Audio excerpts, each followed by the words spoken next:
क्या था last topic जो पढ़ा रहे थे?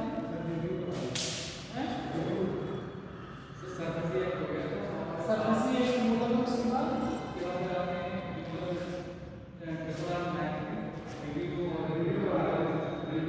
रिव्यू ना असर क्वालिटी रिव्यू हमने बताया था, और उसके बाद रिकंस्ट्रक्शन बताना बाकी रह गया था ना। दो चीज़ें थी उसमें एंट्री मारने वाले में, वो चीज़ें हमने बता दी थी। हाँ, गुड मॉर्निंग।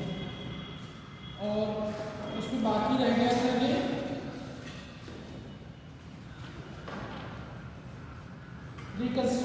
रिस्ट्रक्चरिंग बाकी रह गया था उसमें ना।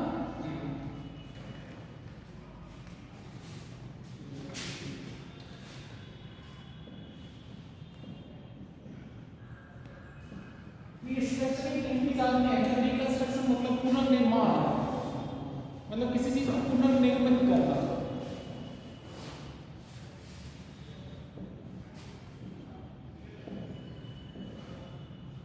अब रिकंस्ट्रक्शन के अंदर जो आप सर्किल हमने वहां पे बनाया रहा होगा, एक तो रिव्यू वाली कमेटी को बनाया रहा होगा और एक बनाया था एक रिकवरी का बताया था, उसमें 3 बता दिए थे। बैड बैंक बताया था, सरफेसी इंसॉल्वेंसी कोड बोला था पढ़ने को 2016 वाला, और रिस्ट्रक्चरिंग। रिस्ट्रक्चरिंग में चक्कर क्या होता है कि ये सब लेकिन कर किस लिए रहे हैं जो मैं बता रही हूँ, ये सब जो बैंक नॉन परफॉर्मिंग एसेट चले जाते हैं या उनके सब स्टैंडर्ड हो जाते हैं, उन सब से बचने और उन सब से कैसे सोल्यूशन लेना है उसके ऊपर बताते हैं।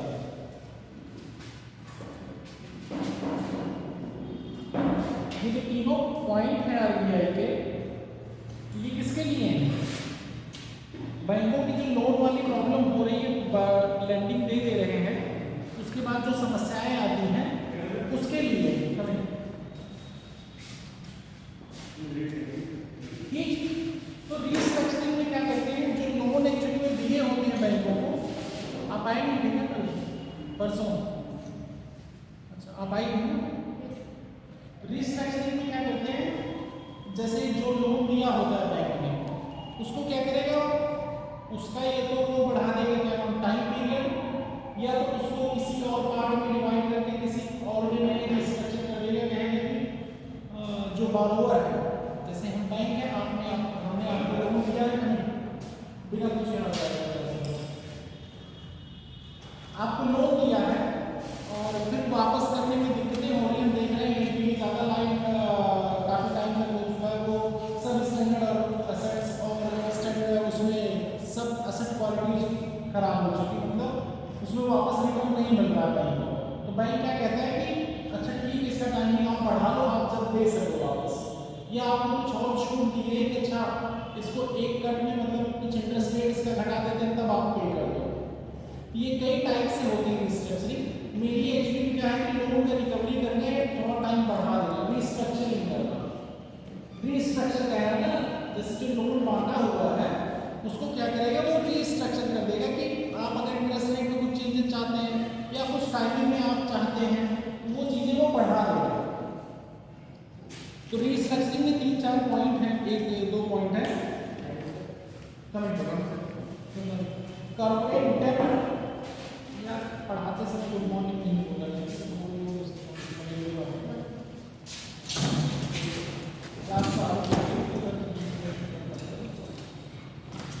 उसमें है कॉर्पोरेट डेब्ट रिस्ट्रक्चरिंग, एक पॉइंट है इसमें। इन दोनों में एक्चुअली क्या करेंगे, एक तो पेमेंट का टाइम बढ़ा देंगे, इस महीने की पेमेंट का टाइम बढ़ा देंगे, मतलब आप थोड़ा टाइम ले लो। दूसरा इंटरेस्ट रेट जो होता है ना, जो लोन दिए होते हैं बैंक, ब्याज दर जो होती है, और पेमेंट में लोन मतलब अगर आपको 3 साल दिया, 5 साल कर दे, हो सकता है 10 साल कर दे, मतलब जैसा लोन रहेगा वो आपकी कैपेबिलिटी पे आपसे डिस्कस करके चीज़ें क्या करेगा वो, कि आप कब तक परफॉर्म करके दे सकते हैं, कुछ रीजनेबल टाइम बताओ ना, कम से कम हमारे पैसे वापस तो मिल जाए किसी की तरह, या उसको प्रोडक्टिव वे में हम और अगर लोन चाहिए और लोन अगर हम इशू भी करते हैं तो आपके पास आपका क्या रहेगा उस लोन को वापस करने के लिए।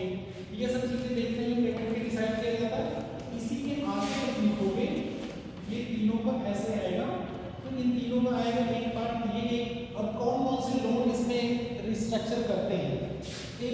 एक डेप्ट होता है रिस्ट्रक्चरिंग, जो कॉर्पोरेट लोन ली रहती है, बड़े बड़े कॉर्पोरेट हाउसेज जो लोन ली रहती है, वो पहला एक पॉइंट है। दूसरा है स्ट्रेटेजिक डेप्ट रिस्ट्रक्चरिंग।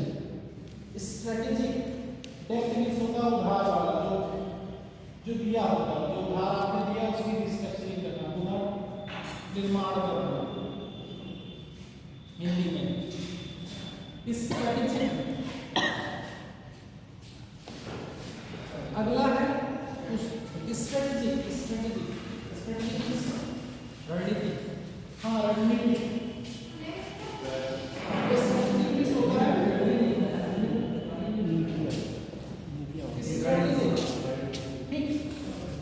स्ट्रेटेजिक होता है रणनीति मतलब हाँ प्लानिंग करना। और एक होता है S4A स्कीम, इसी में है S4A स्कीम है, ये सी पॉइंट है इसी का, जिसको S4A कहते हैं scheme for sustainable restructuring of asset. वो वाला सस्टेनेबल मतलब सतत पुनर्निर्माण, सस्टेनेबल रिस्ट्रक्चरिंग ऑफ असेट्स, सब scheme for sustainable restructuring of assets.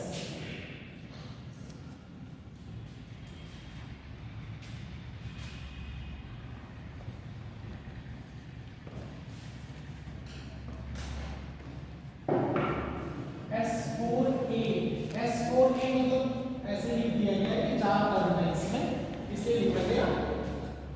इसमें है स्कीम मतलब योजना, किसके लिए? स्कीम फॉर सस्टेनेबल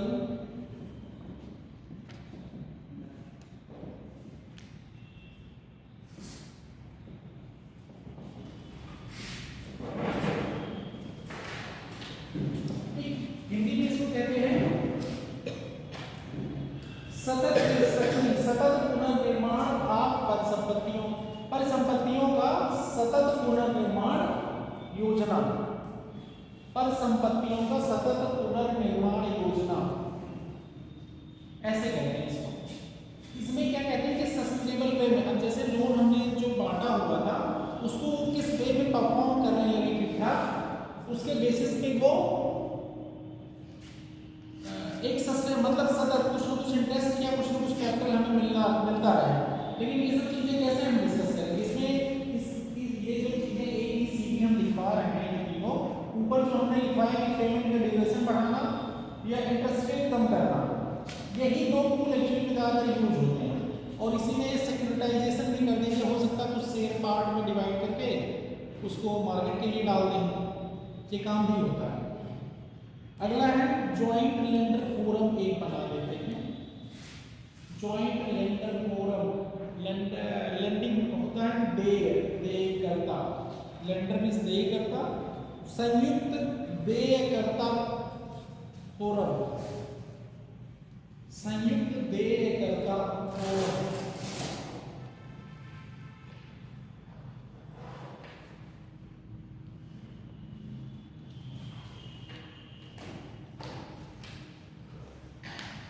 ठीक, ये हो गई। अब इंसॉल्वेंसी एंड बैंक्रप्सी कोड मैंने पढ़ने को कहा था आपको 2016 वाला, तो आप लोगों ने पलट के देखा था? किसी ने देखा था? इंसॉल्वेंसी एंड बैंक्रप्सी कोड 2016 मैंने पढ़ने को बोला था ना कल, उसके प्रोविजन पढ़ने को बोले थे मैंने। जब मैंने उसमें बताया था आपको रिकवरी वाले में, मैंने सरफेसाई के मेन ऑब्जेक्टिव बता दिए थे, आईएनपी, इंसॉल्वेंसी एंड बैंक्रप्सी, दिवालियापन वाला जो लिखाया था मैंने, उसको बताया था ना मैंने, बोला था कि पढ़ने के लिए। किसी ने नहीं पढ़ा? आप गायब कहाँ थे परसों?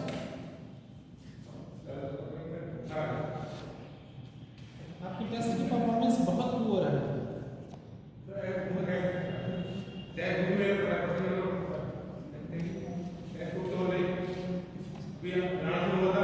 यार हमसे उससे मतलब नहीं है, हम यहाँ के टेस्ट की बात कर रहे हैं, आप 50 जगह के टेस्ट की बात मत करिए।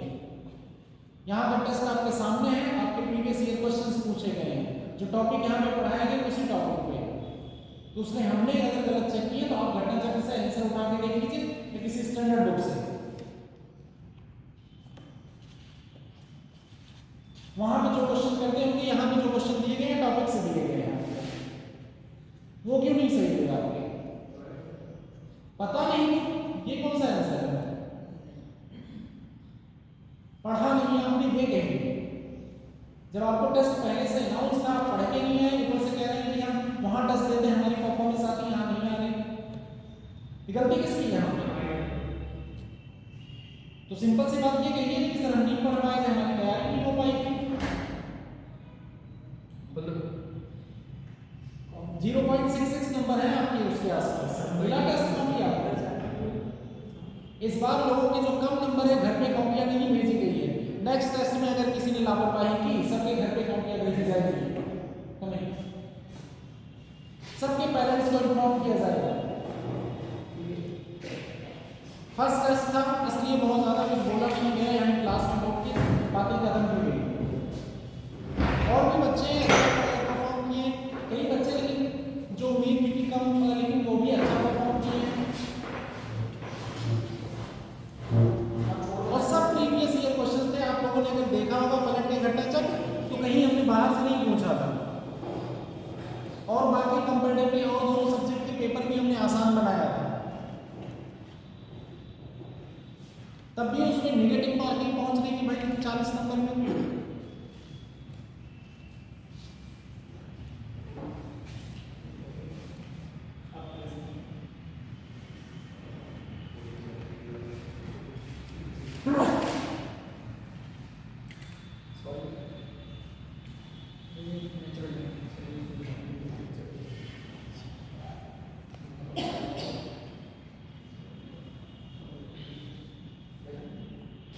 जब तक आप लोग अपनी गलतियां नहीं रियलाइज करेंगे तब तक आप लोगों की प्रोडक्टिविटी बढ़ेगी नहीं। और आप दे रहे हैं सिविल सर्विसेज के एग्जाम, कितने बच्चे बैठते हैं, कहाँ से तैयारी करके बैठते हैं, खुद तैयारी जब तक नहीं करोगे कोई कोचिंग इंस्टीट्यूट दुनिया की आपके दिमाग में कुछ नहीं भर सकता, क्योंकि मेहनत आप जब तक पैरेलली नहीं करेंगे, आप चीजें अपनी तैयार करके रखेंगे नहीं, आप चीजें समझेंगे नहीं, आप कोई भी सब्जेक्ट एक्सरसाइज है। और ये जब से मैं स्टार्टिंग से आया हूँ, मेरी फर्स्ट जब वो रही होगी डेमो क्लास, तब भी मैंने बोला था आप लोग सिलेबस तो कम से कम देख के आए होते भाई, जिस चीज की तैयारी करने जा रहे हो, जिस चीज की क्लासेस लेने जा रहे हो, वहां उसके बारे में एबीसीडी कुछ नहीं पता, तो मतलब नहीं है फिर वहां पे।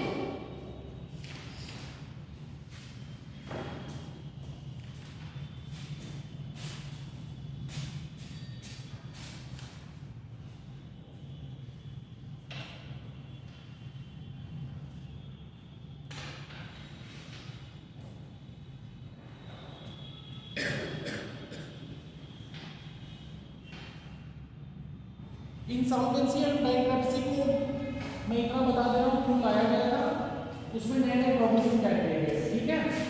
देखो एक बढ़ाया था सरफेसी एक्ट। सरफेसी एक्ट में क्या था कि उसकी जो प्रॉब्लम्स होंगी उसमें कई प्रॉब्लम ऐसी होंगी कि जिसमें प्रॉपर टाइम पे रिकवरी हो नहीं पा रही, क्योंकि उसमें भी टाइमिंग का बाउंडेशन नहीं था। बना तो दिए गए थे, 2-3 इंस्टीट्यूशन कोर्ट का इंटरवेंशन ना हो, बैंकों को दे दिया गया था पावर कि जो भी असेट लाई करते हो, जिस लोन को दिया गया हो, सरफेसी एक्ट भी आप लोगों ने प्रोविजन पढ़े नहीं होंगे, इसलिए समझ में आ नहीं रहा होगा जो मैं बोल रहा हूँ। नहीं पढ़ेंगे प्रोविजन किसी को? कुछ प्रोविजन मैंने बता दिए थे, लेकिन बाकी प्रोविजन तो पढ़े नहीं। पढ़े आपने? उसके भी जो भी देखो डेब्ट, जो पैसे दिए गए हैं उस पैसे को कैसे आसानी से रिकवर किया जा सके, उसी के लिए सर दोनों एक्ट बनाए गए। पहले एक्ट कौन सा आया? सरफेसी एक्ट 2002 में आया। उसके बाद उसमें कुछ प्रॉब्लम्स आए, कुछ चीजें दिक्कत हो रही थी कि रिकवर नहीं होती थी। इंसॉल्वेंसी एंड बैंक्रप्सी कोड 2016 आता है। 2016 जो आता है इसमें भी कई प्रोविजन किए गए, 90 दिन 180 दिन का टाइम दिया गया, एक डेब्ट रिकवरी ट्रिब्यूनल बनाया गया इंडिविजुअल के लिए, एनसीएलटी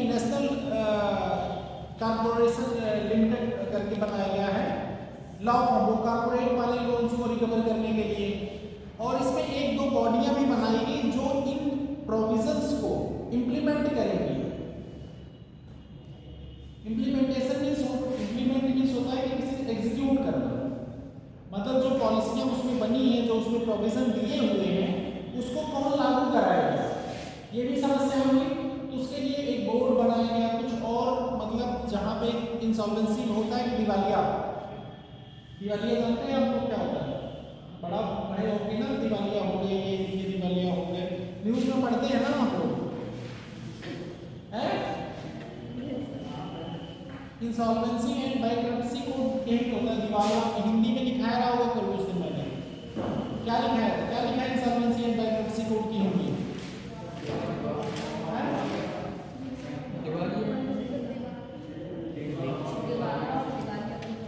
दिवाला और दिवालापन संहिता लिखा है ना। तो दिवालिया क्या होता है, जो मतलब उसके अंदर वो पूरी तरह से घोषित कर दे भैया हम पैसे पे नहीं कर पाएंगे, हमारे पास कोई पैसे बचे नहीं है। दिवालिया घोषित होता है, भाई घोषित कर दे भाई नहीं हमारे लोन वापस करने में इंटरेस्ट रेट इसमें जो है वो नहीं वापस कर रहे हैं और ये लोन वापस नहीं कर पाएंगे। तो इसमें जो प्रॉब्लम्स थी उसको अब यहाँ में जो ये प्रॉब्लम हो रही है, जो असट लाई कर रहा है, क्योंकि लोन किसी असट के दिया गया रहा होता है ना। सर जो लोग पहले मांगते थे उनके लिए क्या जो लोग बैंक का पैसे के बिल मांग रहे थे ये हमारी है इनके लिए मतलब कौन मांगो पैसे उसमें जाए कैसे जो पैसे लेते हैं उसके मांग जाते हैं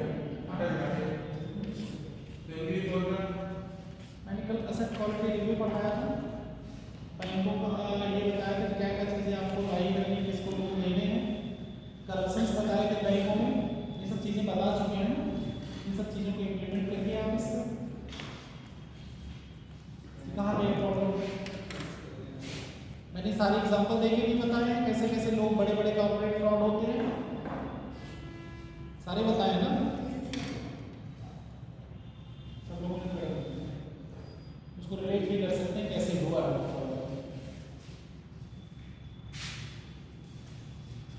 ठीक है, इंसॉल्वेंसी बैंक्रप्सी कोड देखिए रेगुलर क्लासेस ना आने पे दिक्कत होती है, इसीलिए मैंने आपको लास्ट टाइम बताया था रेगुलर क्लासेस कर लिया। सुबह उठने में दिक्कत होती है, मुझे भी पता है, बहुत से लोग लेट नाइट जागरण करने वाले लोग होते हैं, कभी कभार रात में नींद नहीं आने करके दिक्कत होती है, बट क्या करो तो पढ़ना है तो पढ़ना, हम सभी को होती है यार, नहीं होती है।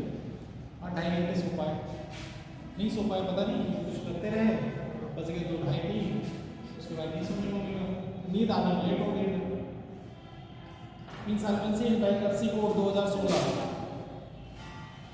तो इसमें रहा एक्चुअली में देखिए मेन प्रोविजन आपको क्या पढ़ना है, ये आया क्यों, सरफेसी एक्ट में कुछ प्रॉब्लम थी उसको दूर करने के लिए आता है।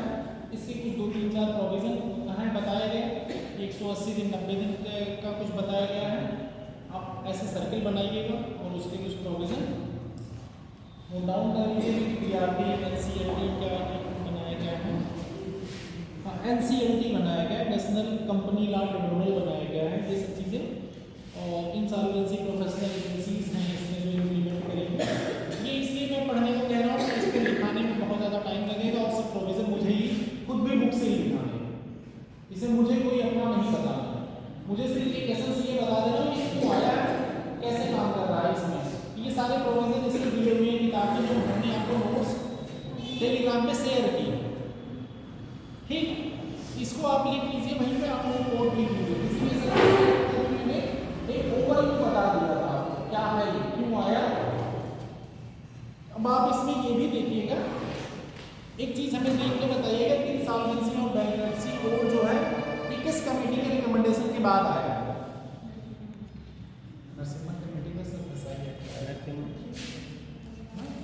नरसिम्हन कमेटी 1998 के बाद। अच्छा, कंसोलिडेशन बैंकों का मर्जर जो हो रहा है वो किस कमेटी की रिकमेंडेशन है, कमेंट किस कमेटी की रिकमेंडेशन है। बैंकों का मर्जर बड़ा सुन रहे हो ना तुम लोग, सुनते हो ना, कई बैंक मिला के एक बड़ा बैंक बना दिया गया, किस कमेटी के रिकमेंडेशन पे हो रहा है ये सब,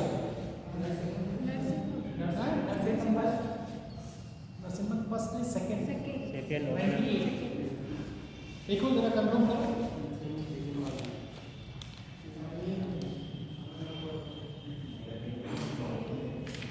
सार्थक कहाँ गया है?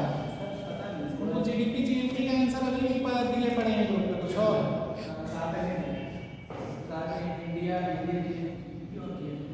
तो वही क्लास उनको जब भी मैंने क्लास में बताया कि उसमें सिर्फ एक ही पॉइंट था कि टेरिटरी वाला।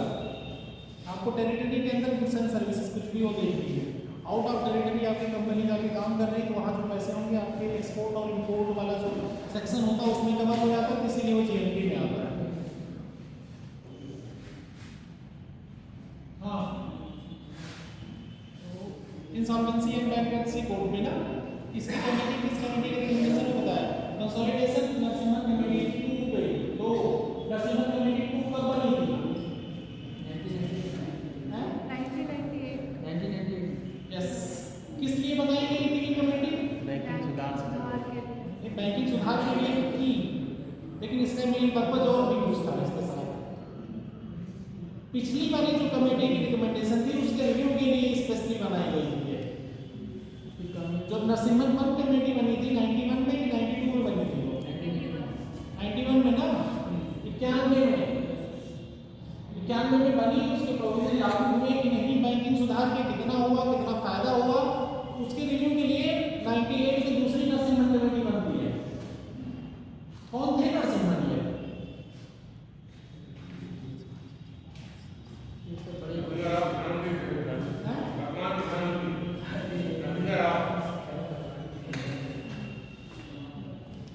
नरसिम्हन बोल रहे हैं,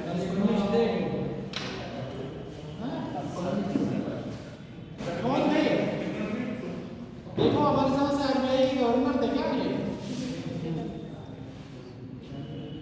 इसका मतलब किसी ने भी कमेटी के रिकमेंडेशंस नहीं पढ़ी है, गवर्नर थे ना।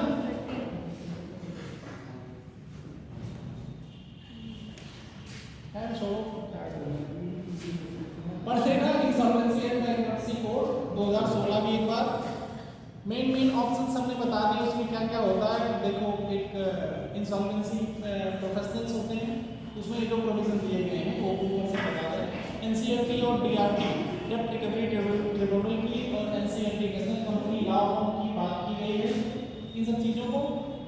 और कुछ टाइमिंग दिया गया 90 दिन 180 दिन के अंदर रिकवरी करने का, ये सब बातें की गई हैं। और उसको कैसे सिक्योरिटी में या कैसे किस वे में चीज़ें लागू करनी है लॉ फॉर्म में।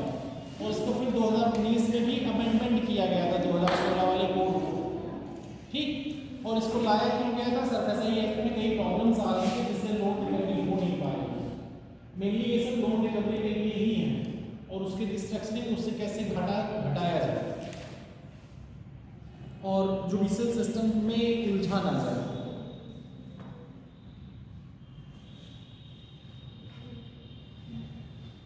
ठीक, अगला पॉइंट आता है बैंक रिकैपिटलाइजेशन।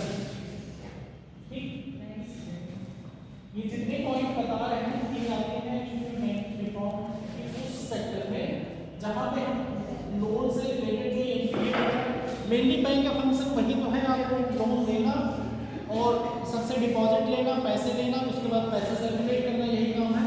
अब उसके पैसे जहाँ पे वो बांट देती है, जब वो पैसे वापस आने में दिक्कत होती है, ये सब जितनी प्रॉब्लम होगी समझा रहे हैं आरबीआई क्या क्या। जैसे बैंक रिकैपिटलाइजेशन की उसी डायरेक्शन में बैंक रिकैपिटलाइजेशन को हिंदी में क्या कहते हैं, कोई पता है? रिकैपिटलाइजेशन ये होता है कि बैंक, कई बार आप लोग सुने होंगे कि बैंकों में नॉन परफॉर्मिंग एसेट की संख्या बहुत बढ़ गई है, बहुत ज़्यादा रेट बढ़ गया। एनपीए का हिंदी लिखा है, एनपीए कहना आसान होता है, जबकि वो हिंदी का बड़ा सा बोलना नॉट परफॉर्मिंग एसेट्स बोलते हैं उसे, ठीक है। मतलब नॉट परफॉर्मिंग पर संपत्ति एसेट हो जाता है और नॉट परफॉर्मिंग मतलब नॉट परफॉर्मिंग गैर तो वही चीज़ है, गैर निष्पादित, तो एनपीए कहते हैं शॉर्ट में। तो आप ये सब चीज़ें जो प्रॉब्लम आ रही है उसी सब चीज़ों के लिए ये रिकैपिटलाइजेशन ये हो गया कि बैंक को पैसे की ज़रूरत है और बैंक का जो बैलेंस शीट प्रॉब्लम कुछ ज़्यादा हो गया, लोन दे दिया, लोन की रिकवरी नहीं हो पा रही। तो कई बार आप सुने होंगे 70,000 करोड़, 1,17,000 बैंकों को बजट में प्रोविजन किया गया बैंकों के रिकैपिटलाइजेशन के लिए। पुनर्पूंजीगत ऐसे कुछ कहते हैं हमारे तरफ से, पुनर्पूंजी निर्माण, ऐसे पूंजीगत फंडिंग। पूंजीगत फंडिंग मतलब बड़ा सा अमाउंट में इन्वेस्ट करना। तो ज़्यादातर ये पीएसबी बैंक के लिए गवर्नमेंट कर देती है, प्राइवेट बैंक के लिए भी करती है, लेकिन बहुत रेयरस्ट ऑफ रेयर चांस होता है, ज़्यादातर पीएसबी के लिए करती है। तो बैंक रिकैपिटलाइजेशन यही होता है। अगला पॉइंट एक है, और ये सब क्यों किए जा रहे हैं तो पता चल गया ना, बैंक के हेल्थ को मेंटेन करने के लिए और इकोनॉमी हमारी मेंटेन थ्रू आउट चलती रहे, बैंक फेल ना होने पाए, इसीलिए गवर्नमेंट ये सब स्टेप लेती है। और कई बार क्या कहते हैं, रिकैपिटलाइजेशन बॉन्ड भी इशू करती है, मतलब पैसे गवर्नमेंट ना देके बॉन्ड क्या है, बॉन्ड एक तरह का ऐसा इंस्ट्रूमेंट है, एक प्रॉमिसरी इंस्ट्रूमेंट है। एक आप प्रॉमिस कर दिए हमें कि इतनी, ये मान लिया कुछ वैल्यू है 100 रुपए की, आपने मार्केट में डाल दिया कि इसकी मैच्योरिटी होने के बाद 100 रुपए की लेंगे और इसे डिस्काउंट रेट में बेच दिया। या कई बार हुआ कि 100 रुपए का आपने ये, हमने जो प्रॉमिसरी आपको एक सर्टिफिकेट दे दिया कि आपका 100 रुपए इतना इंटरेस्ट रेट हमें बेच देंगे, इतने साल में इतना इंटरेस्ट रेट देंगे या इतने साल में डबल हो जाएगा, ऐसा कुछ करके मार्केट से पैसा उठाते हैं, उसे जो कहते हैं बॉन्ड रिकैपिटलाइजेशन। और उसमें क्या देंगे भाई, इस पैसे को जो स्पेशली हम यूज करेंगे, इस बॉन्ड से जो पैसे जनरेट कर रहे हैं वो स्पेशली यूज होगा बैंक के रिकैपिटलाइजेशन के लिए। और सेम कंसेप्ट लागू होता है जो ग्रीन बॉन्ड पढ़ते हो आप, पर्टिकुलर सेस पढ़ते हो, तो ये सब चीजें अभी जब टैक्स में पढ़ेंगे ग्रीन बॉन्ड वाले, और भी चीजें क्लियर हो जाएंगी। डिफरेंट काइंड ऑफ बॉन्ड को पर्टिकुलर जब नाम सामने लग जाता है तो वो उसी के लिए डिफाइन हो जाता है कि उसी सेक्टर के लिए हम लोन ले रहे हैं या बॉन्ड जनरेट किए हैं मार्केट से पैसा उठाने के लिए। अगला आता है prompt corrective action framework, PCA कहते हैं इसको।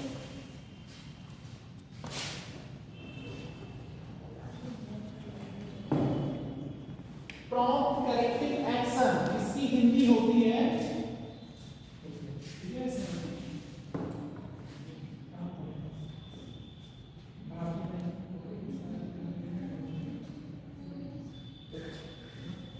उसकी प्रॉम्प्ट करेक्टिव एक्शंस, वो किसी ने वो पीडीएफ खोला हो क्या, विजन वाला, उसमें दिए हैं, उसमें दिया है, उस पीडीएफ में दिया है हिंदी में। त्वरित सुधारात्मक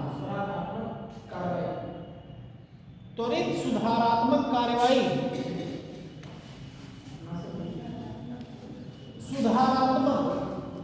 त्वरित प्रॉम्प्ट मतलब त्वरित सुधारात्मक कार्यवाही, प्रॉम्प्ट करेक्टिव एक्शन।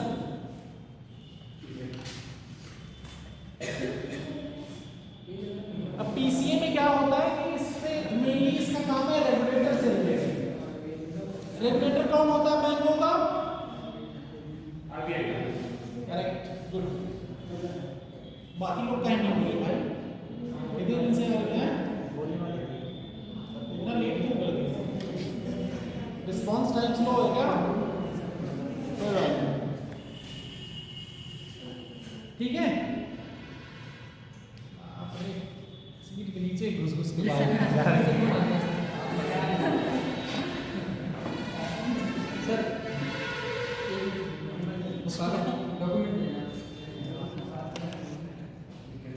चाहो सब लोग अपने हिसाब से डिसाइड कर लिया करो किस पे टॉपिक पे बात करनी है, बाहर जाके किस पे नहीं। और क्या बताएं, हमें कैसे पता चले क्या है?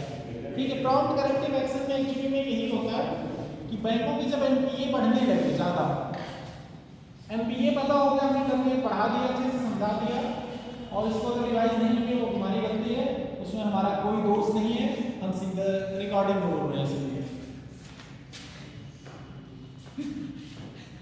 एनपीए अगर बढ़ने लगा कहीं पे प्रॉब्लम बैंकिंग में, बैंक रेगुलेशन का क्या काम है, रेगुलेट वो करता रहता है, वो बीच बीच में चेक करता रहता है कि बैंकों को जो हमने गाइडलाइन दी है लोन बांटने की और जितने पैसे अपने पास रखने की, ये सब चीजें प्रॉपर वे में बैंक कर रहा है कि नहीं।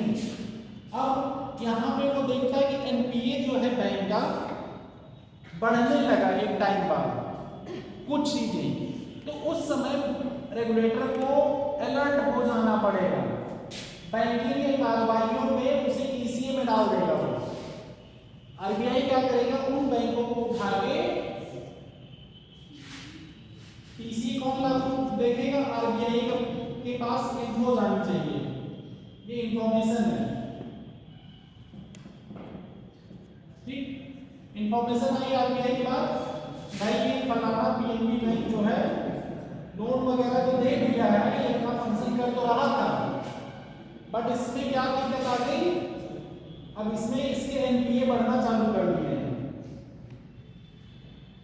अब यहाँ पे आरबीआई के कान खड़े हो गए, क्योंकि भाई इतना बड़ा बैंक है, अगर ये उसमें कोई दिक्कत हुई, आरबीआई अकाउंटेबल होता है ना, आरबीआई का काम है कि पैसे को होल्ड, ये चीजें कराना, कि मतलब कि भाई ये सब प्रॉपर वे में फंक्शन करते रहें, हमारी इकोनॉमी अच्छी रहेगी, लोगों का भरोसा बना रहेगा। अदरवाइज फेल, बैंक के फेल होने का मतलब है बहुत बड़ा इकोनॉमी को लॉस है। अनएम्प्लॉयमेंट तो एक छोटा सा एग्जांपल है इकोनॉमी का, उसमें कितने लोग 10,000 20,000 लाख लोग काम कर रहे होंगे ना, लेकिन बट ओवरऑल ये जो काम वर्क आउट करेगा ये बहुत बड़ा इम्पैक्ट कर देगा, कोई बड़ा बैंक अगर फेल हो गया तो अब देख रहे हैं चालू कर देगा, भाई जो तुम लोन बांट रहे हो कैसे बांट रहे हो, असेट क्वालिटी रिव्यू किया कि नहीं, आपने क्या कहते हैं जो बैंक जिनको बांटा है वहां पे करप्शन और तो नहीं कर दिया आपने, मतलब अपने फेवरेटिज्म नेपोटिज्म पे तो नहीं बांट रखा है कि भाई दे दिए ले जाओ सबको बांटते रहे, कि अपने घर परिवार रिश्तेदार सबको बांट के खत्म कर दिए वो लोग, और आपने कोई भी एसेट क्वालिटी रिव्यू नहीं किया कि उसकी क्वालिटी क्या है, कैसे परफॉर्म करेगी, वो सब चीजें। तो इसी को कहते हैं प्रॉम्प्ट करेक्टिव एक्शन, और इसमें 2-3 पॉइंट हैं, जब आप पढ़ेंगे आपको कुछ चीजें और दिख जाएंगी, मेनली यही काम है प्रॉम्प्ट करेक्टिव एक्शन में, उसको ले लेगी अपने उसमें, और उसमें चीजें वो ध्यान देने लगेगी एक एक कार्रवाई पे आपके, और जहां कुछ गलतियां होंगी उसको सुधारेगी। और आपके पहली बात सबसे पहले चेक होगी कि जितनी आरबीआई कहेगी, जितनी हमने गाइडलाइन दी थी आपने फॉलो की है कि नहीं, पहले तो वो ये चेक करेगा, फिर बैलेंस शीट चेक करेगा आपकी, बैलेंस शीट चेक करने के बाद हर चीजें आपके हर एक पे नजर रखने लगेगी, जैसे बिग बॉस में होता है, बिग बॉस की नजर हर जगह है ना, वैसे ही नजर, तो उसमें हो सकता है वो कुछ और भी स्ट्रिक्ट गाइडलाइन जारी कर दे बैंकों के लिए, उनकी फ्रीडम पे कंट्रोल कर दे कि आपको लोन इतने तक देना, इतना मत दीजिए, या बैंकों से पैसे मत निकालने दीजिए अभी, या जो डिमांड डिपॉजिट रखिए होल्ड करिए। कई बार बीच में सुनने में नहीं आया था, महाराष्ट्र बैंक या कुछ और ग्रामीण बैंकों में आरबीआई ने होल्ड कर दिया था कि पैसे नहीं निकालने देंगे, उसके लिए बड़ा हंगामा मचा था। तो इसीलिए पीसीए का नाम जो आया, भाई उस लेवल तक पहुंचने से पहले ही हमारे पास इंफॉर्मेशन आ जाए, वो करेक्टिव एक्शन ले ले, प्रिवेंटिव एक्शन जिसे कहते हैं, और करेक्टिव मेजर्स भी ले लें। ये सब लिख लेना, ये सब आता है एग्जाम में ऑब्जेक्टिव में, तो 3-4 पॉइंट दे देगा, वो बताना पड़ेगा आपको, ठीक है। तो वो चीजें देखिए, जो चीजें भी मैं टॉपिक एक्चुअली में देखता हूँ, मुझे देखना पड़ता है कौन कौन से टॉपिक हैं, तो टॉपिक में चीजें बुक में दी हुई है, नोट्स में दी हुई है, हम उसके एक्चुअली में बेसिक पॉइंट समझा के, उसके बहुत से और प्रोविजन होते हैं, 2-4 माइन्यूट होते हैं, मेनली मेजर प्रोविजन हम एक्सप्लेन कर देते हैं। अब अगर हम एक एक प्रोविजन अगर लिखवाने चले गए तो ये मुझे नहीं लगता बहुत टाइम लग जाएगा, फिर पता चलेगा मैं डिक्टेट करते बैठे, आप लोग लिखते बैठे, डिक्टेट करते बैठे, लिखते बैठे, तो फिर डिस्कशन और डिबेट का पॉइंट बन नहीं पाएगा, तो आप लोगों को साथ में मेहनत करनी पड़ेगी। तो ये 3-4 पॉइंट इसमें और दिए छोटे छोटे, को आप देख लीजिएगा जाके।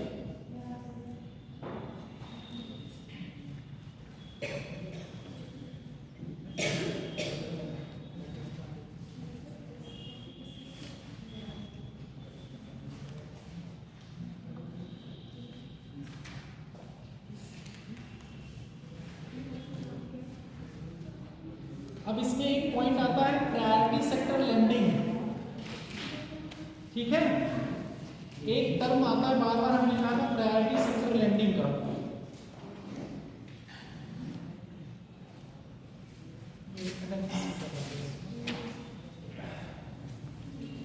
प्रायोरिटी सेक्टर लेंडिंग, प्रायोरिटी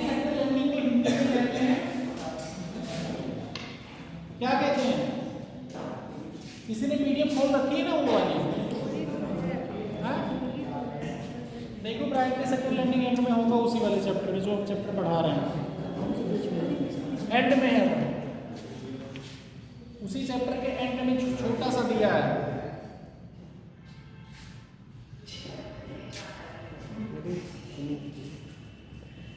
नहीं मिला? ये देखिए,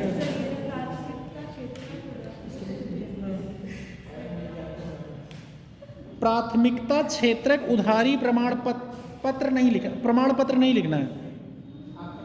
प्रायोरिटी सेक्टर लेंडिंग है, प्राथमिकता क्षेत्रक उधारी, प्राथमिकता क्षेत्रक उधारी प्रायोरिटी सेक्टर लेंडिंग होती है।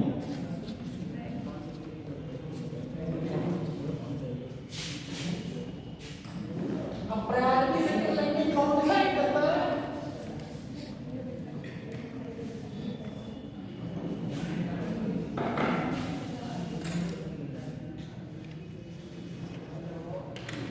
PSL कहते हैं इसको शॉर्ट फॉर्म में, प्रायोरिटी सेक्टर लेंडिंग।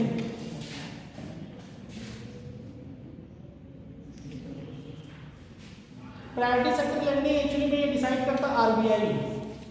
ये फॉरेन बैंक के लिए अलग से कुछ प्रोविजंस लागू करता है और इंडियन कमर्शियल बैंक के लिए अलग, रूरल बैंक के लिए अलग, सबके लिए कुछ executive terms. Priority sector lending ये कि वीकर सेक्शंस, जो वीकर सेक्शन एरिया है, जो अनसर्व्ड एरिया है कंट्री के, मतलब जहां पे फाइनेंशियल इंस्टीट्यूशंस की सर्विसेज नहीं पहुंची है बैंकिंग की, उन एरिया को सर्व करने के लिए आरबीआई गाइडलाइन जारी करता है। वो कहता है कि 40% आप जो बिजनेस करेंगे या लेंडिंग देंगे वो प्रायोरिटी सेक्टर लेंडिंग को रहेगी, प्रायोरिटी सेक्टर को रहेगी, प्रायोरिटी सेक्टर। और प्रायोरिटी सेक्टर में होते कौन कौन से हैं? 18% उसमें से होता है एग्रीकल्चर को, कृषि छोटे उद्योग, कृषि और बता रहे हैं 18%। उस 40% में से 18% होता है एग्रीकल्चर को, 10% होता है वीकर सेक्शन को।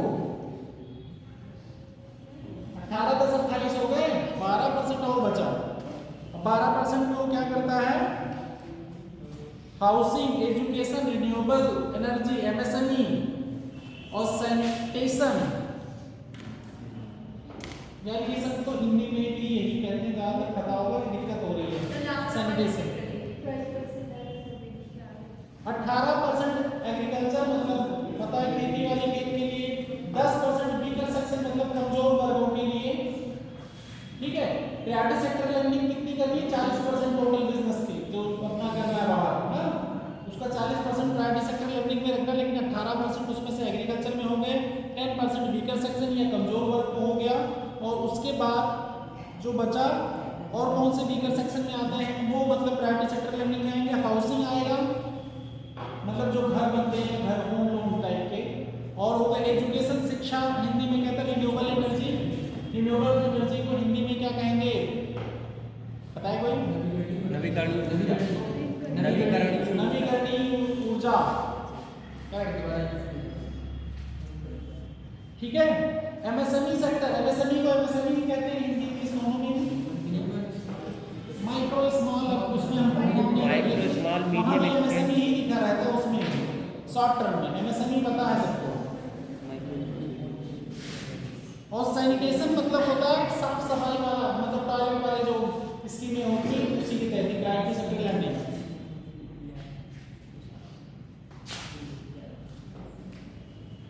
फॉरेन बैंकों में थोड़ा टर्म इसका एक्चुअली में डेविएट किया हुआ है।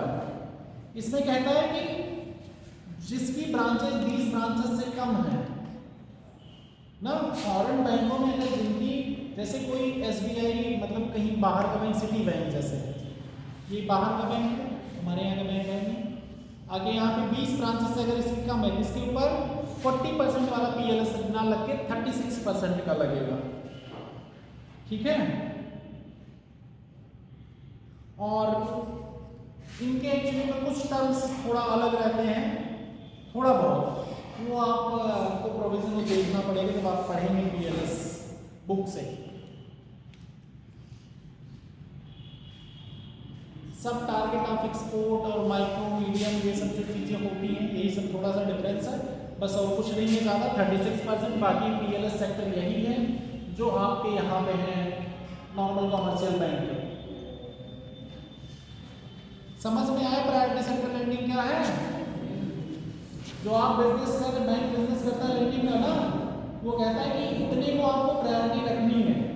और इसी में एक आता है प्रायोरिटी सेक्टर लेंडिंग सर्टिफिकेट, एक टर्म अगला PLSF, SF हो जाता है, सर्टिफिकेट हो जाता है, CF, PSLC, प्रमाण पत्र, मतलब प्राथमिकता, उसी में प्रमाण पत्र आप ऐड कर दीजिएगा। जो हिंदी में हम लिखे थे ना प्राथमिकता, जो हिंदी में लिखे थे ना उसमें आगे से प्रमाण पत्र ऐड कर दीजिएगा, वही हिंदी हो जाएगी। जो PSL की ठीक है हिंदी, उसी में आगे प्रमाण पत्र वाला डाल दीजिएगा। ठीक, इसमें क्या होता है, इसमें गवर्नमेंट कहती है कि बाई चांस से आप अगर बिजनेस नहीं कर पा रहे, 40% आपको देना था मतलब प्रायोरिटी सेक्टर को, लेकिन आप एक्चुअली में दे नहीं पाए, तो आप एक काम करिए कि जो बैंक प्रायोरिटी सेक्टर में काम कर दिए या और कर पा रहे हैं, आप उनसे उनका शेयर खरीद लीजिए और वो सर्टिफिकेट हो जाएगा आपके पास। जैसे रीजनल रूरल बैंक बहुत ज़्यादा प्रायोरिटी ये सर्टिफिकेट बेच देते हैं, क्योंकि ये एक्चुअली प्रायोरिटी सेक्टर में काफ़ी काम करते हैं ना, इनसे इनको दे के पैसा वो फुर्सत ले लेते हैं। मतलब जैसे कॉमर्शियल बैंक कोई काम कर रहे हैं कहीं पे, तो सर्टिफिकेट क्या होता है, जैसे हम बैंक हैं, मतलब कॉमर्शियल बैंक हम हैं, हमने हमारा टारगेट था 40% हमको प्रायोरिटी सेक्टर में लोन देना, बट हम दे नहीं पाए और डिस्बर्स नहीं कर पाए, और वहाँ हमारी ब्रांचेस में कुछ भी रीज़न रहा, XYZ बहुत से रीज़न रहते हैं। तो RBI ने क्या किया, कहा कि अच्छा एक सर्टिफिकेट फॉर्म हम निकाल देते हैं। कई बैंक ऐसे होंगे जो एक लिमिट 40% से ज़्यादा दे रहे होंगे या उनके ज़्यादा अच्छे परफॉर्मेंस होंगे, तो आप उनसे उनका वो हिस्सा अपने में ऐड कर लीजिएगा। वो 40% आपको उतने पैसे आपको इन्वेस्ट तो करने हैं, लेकिन ठीक है आप डायरेक्ट लोन नहीं लिए, तो जिसने लोन बांटे हैं कम से कम आप उसको वो पैसे देके वहाँ से एक सर्टिफिकेट ले लीजिए कि आपने भी ये PSL वाले में हिस्सेदारी कर दी। समझे नहीं समझे? PSL सर्टिफिकेट का मतलब समझाया? कुछ बोलोगे हाँ नहीं, कोई कुछ क्लियर हुआ? नहीं हुआ? नहीं क्लियर हुआ? रिपीटिंग जैसे देखो,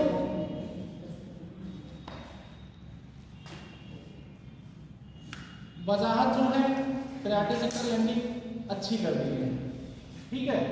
और हम जो है कॉमर्शियल बैंक है, हमारा जो 40% टारगेट हमें दिया गया है RBI ने नहीं पूरा हो पाया, और वजाहत ने कर दिया उसे 50-60% तक। रीजनल रूरल बैंक है, उनकी प्रायोरिटी सेक्टर लेंडिंग बहुत फोकस उन्होंने कर दिया। अब हमारे पास 10-20% ऐसा रह गया कि हम नहीं कर पाएंगे। हम क्या करेंगे, वजाहत से एक सर्टिफिकेट लेंगे और कुछ इनको पैसे दे देंगे उस डायरेक्ट जो 40% हमारा कंप्लीट कर दे कि हम PSL में इतना कर दिए। एक सर्टिफिकेट उधर से मिल जाएगा, वो RBI का अप्रूव्ड रहेगा, वो सर्टिफिकेट मिल जाएगा हमें कि हमने भी PSL में इंक्लूड कर दिया। अब इनको पैसे तो मिल गए, अब यहाँ पे कॉमर्शियल बैंक को क्या फ़ायदा होगा, इसको जो है उन छोटे छोटे वीकर सेक्शन या छोटे छोटे कई लोगों को जो पैसे बंटते हैं उनसे हमें कोई लेना देना नहीं रहा है, खत्म। वो हेडक कौन ले रहा है, वजाहत साहब। अब उन्हें लाठी चलानी है, पैसे कैसे वसूले वो उनकी हेडक है, उन्होंने बांटे हैं, उन्होंने बिजनेस किया अपने, और हमने एक को पकड़ के कि हमने इसी सेक्टर के लिए ये लोन का जो सर्टिफिकेट था वो ले लिया, और इसी के बेसिस पे इसमें क्या किया RBI ने कि पैसे तो जाए लोगों के पास, मान लिया जो उस फील्ड के लिए, क्योंकि बैंक क्या बनाए गए, कई स्पेशलाइज्ड बैंक बनाए गए हैं कई सेक्टर के लिए। RRB वगैरह किस लिए बनाए गए थे, किसी सेक्टर को कवर नहीं कर पा रहे हैं कॉमर्शियल बैंक, कम से कम उस सेक्टर में जाके ये लोग काम करें, इसीलिए तो बनाए गए थे।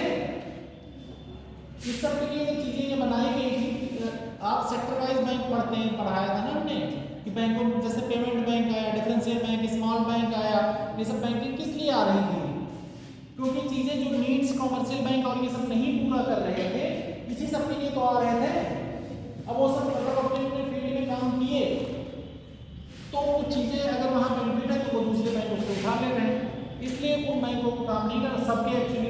बेसल टाटा मतलब जो प्रायोरिटी सेक्टर लेंडिंग थी सबने सर्टिफिकेट ले लिया और आरबीआई को दिखा दिया, देखिए भाई हमने भी प्रायोरिटी सेक्टर लेंडिंग मतलब पैसे क्रेडिट का फ्लो बना रहा, बस एक रहा कि इनडायरेक्ट वे में कमर्शियल बैंक से डायरेक्ट वे में जाता है।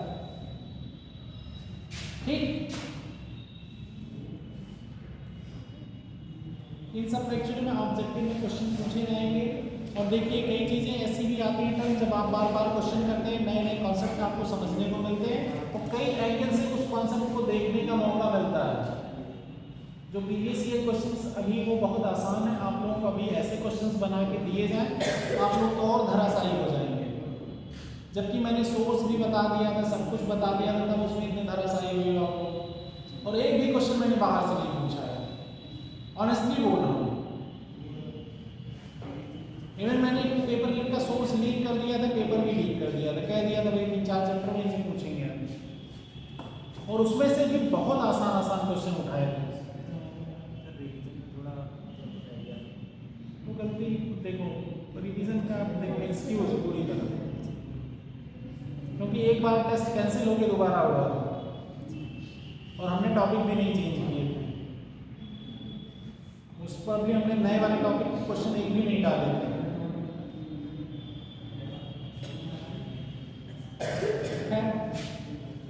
ठीक,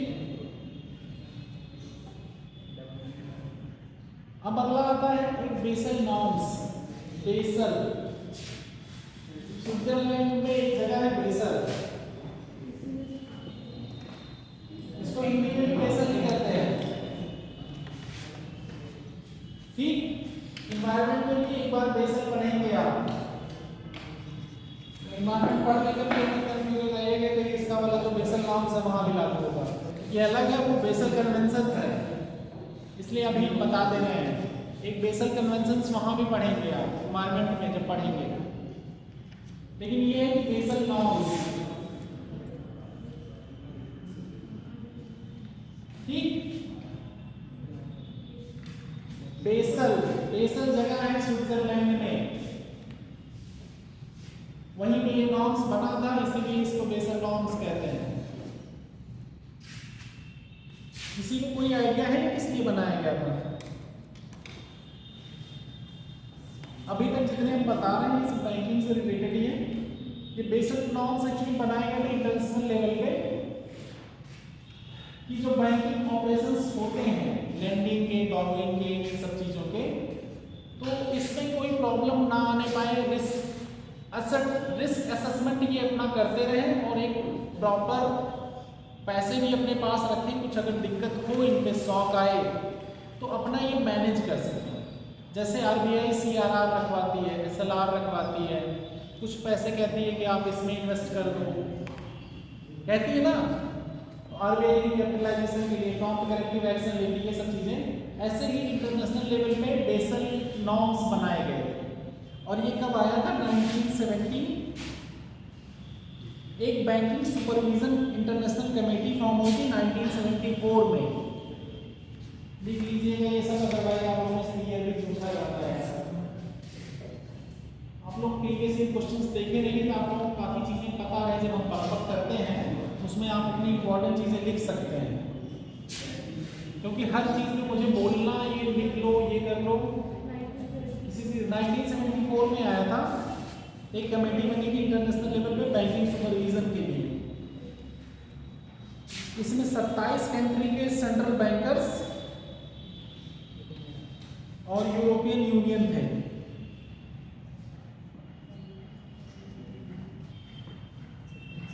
इस बेसल नॉर्म्स का हेड ऑफिस कहाँ है? Bank BIS settlement in Basel, bank for international settlement international in the Basel, Switzerland. इसका हेड ऑफिस बेसल नॉर्म्स का।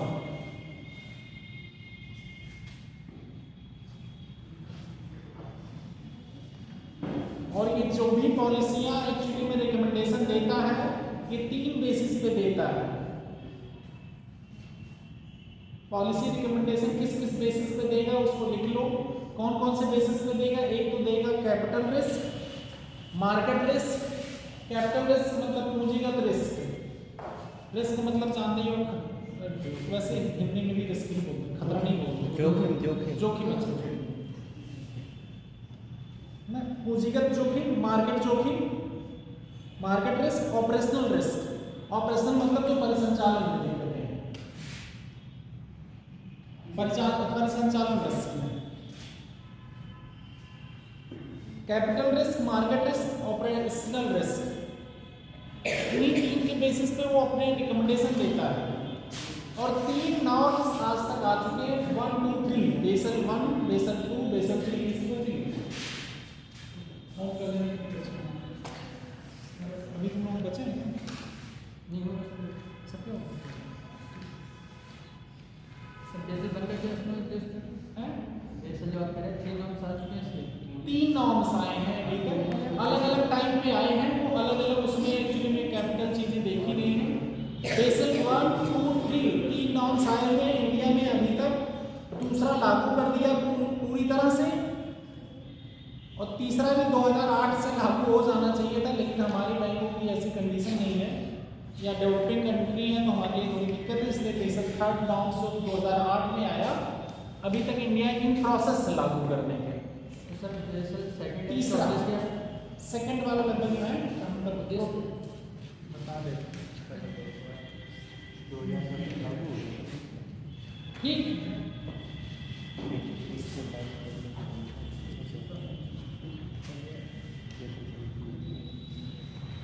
बेसल 1 में क्या था कि मिनिमम कैपिटल एक्चुअली में बैंकों को अपने पास रखना है, कुछ मिनिमम कैपिटल जितना लोन दे रहे हैं, कुछ एक रिस्क वेटेज एसेट होता है।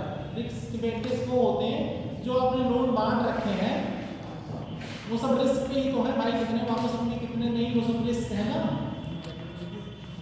जोखिम पे ही तो लोन बांटा है ना, आपने बांट दिया, पता नहीं परफॉर्म करेंगे नहीं, वो टोटल जो लोन दिया रहेगा लोन अमाउंट वही कहलाता है रिस्क वेटेज एसेट। अब इसमें अलग अलग कैपिटल एक्चुअली होती हैं, तो हम तीनों पे बता दे रहे हैं क्या क्या था उसमें।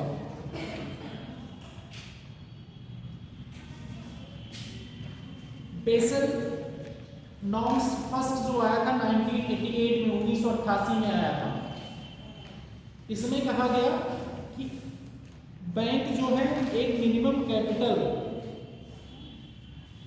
अपने पास रखेगी क्रेडिट रिस्क को मैनेज करने के लिए, बस यही मेन फंक्शन। बेसल 1 में इतना ही बात की गई थी, बहुत ज्यादा नहीं। एक मिनिमम कैपिटल, एक मिनिमम पूंजी अपने पास रखेगी क्रेडिट रिस्क को मैनेज करने के लिए, क्रेडिट रिस्क को हैंडल करने के लिए। और क्रेडिट रिस्क क्या होता है, वही आप अपने लोन देते रहते हैं और आपके पास ऐसी कंडीशन आ जाए आपके पास खुद ही पैसा ना बचे, कुछ सब उड़ गया तो आपकी क्रेडिट खत्म हो जाएगी, आप कहीं किसी से लोन ले पाएंगे, आपको बैंक में बैठ जाएगा ना। तो इस कई बैंक जब डूबते उठते रहे, जैसे 1988 पहली बार आया, उसके बाद फिर मार्केट ओपन हुई और इकॉनमी अप डाउन हुई, तो पता चला कई बार फिर और बैंकों में और ज़्यादा प्रॉब्लम आने लगी कई बैंकों में, तो फिर से अपडेट होकर बेसल नॉर्म्स क्यों क्या करेगा, कुछ और टाइप ले आएगा। बेसल 1 में कहा कि मिनिमम रखो, अब बेसल 2 में वो डिफाइन कर देगा भाई नहीं ये वाला इतना पैसा रखो, इसमें इतना पैसा अपने पास रखो, कहेगा ना। जैसे आरबीआई ने भी सीआरआर एसएलआर ये सब जब कहती है, ऐसे ही इंटरनेशनल बॉडी है तो ये भी कहेगी ना भाई आप अपने पास लोन तो बांट रहे हो लेकिन इतना मत उड़ा दो कि आप अपने आप को संभाल ना सको बाद में, या पता चले सारा पैसा लोन उड़ा दिया, ऑपरेशनल पैसा आपके पास। वो तीनों रिस्क कौन कौन से हैं पता है ना, capital risk, market risk, operational risk. आपके पास इन तीनों के लिए पैसे ही नहीं बचे भाई, सैलरी देने के लिए पैसे नहीं, बैंक तो दोनों डूब जाएगी ना, एम्प्लॉय को सैलरी नहीं तो भी चलेगी बैंक, नहीं चलेगी। कैपिटल रिस्क, आपके पास पूंजी ही नहीं बची लोन देने के लिए वापस, बिजनेस कैसे करोगे। मार्केट रिस्क, मार्केट में आपकी साख खत्म हो गई, क्रेडिट खत्म हो गया, आपके पास लोग डिपॉजिट क्यों देंगे, देंगे डिपॉजिट नहीं देंगे ना, आपके पास ना डिपॉजिट हो गया, टाइम डिपॉजिट खत्म हो गया, तो पैसे कहाँ रहेंगे आपके पास, आपके पास सेविंग अकाउंट कुछ नहीं बचेगा। तो इसीलिए बेसल नॉर्म्स इस पे आएगा आगे 2, तो 2 में एक्चुअली बेसिकली में मिनिमम 3 पॉइंट है मेनली। एक मिनिमम कैपिटल रिक्वायरमेंट, इसे नॉर्मल हिंदी से बहुत ज़्यादा समझने वाली बात नहीं है। मिनिमम कैपिटल रिक्वायरमेंट तो पीडीएफ में भी दिया है, जो हिंदी वाला पीडीएफ में दिया है उसमें दिया है। Minimum capital requirement, supervisory review. Supervisory review होता है कि आप कैसे गवर्न कर रहे हैं इस चीज़ को। सुपरवाइजर तो पढ़े होंगे वर्ड ना, बहुत ज़्यादा सुपरवाइजरी रिव्यू मतलब उसके फंक्शनिंग को रिव्यू करना। ये सब नॉन सेक्शन को आप थोड़ा रिलेट ऐसे कर सकते हैं जैसे आरबीआई का मैंने सारे फंक्शन बताए थे ना। आरबीआई जैसे बैंकों के ऊपर रख रहा है, वैसे ही ये नॉर्म्स जारी करते हैं ऑल ओवर इंटरनेशनल बैंकिंग को एक तरह से सिंथेसाइज करने के लिए, मतलब कंसोलिडेट, मतलब हर जगह एक नॉर्मल नॉर्म्स रहे। मतलब इंटरनेशनल लेवल पे सबको अगर काम करना ग्लोबलाइजेशन पे, तो कुछ एक फिक्स लॉ सब पे लागू होने चाहिए ना सारी बैंकिंग पे। और एक है मिनिमम मार्केट रिव्यू।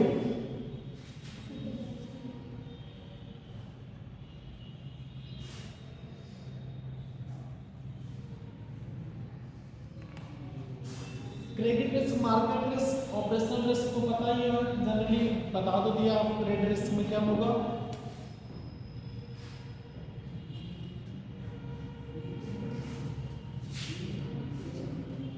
अब एक टर्म इसमें आगे आता है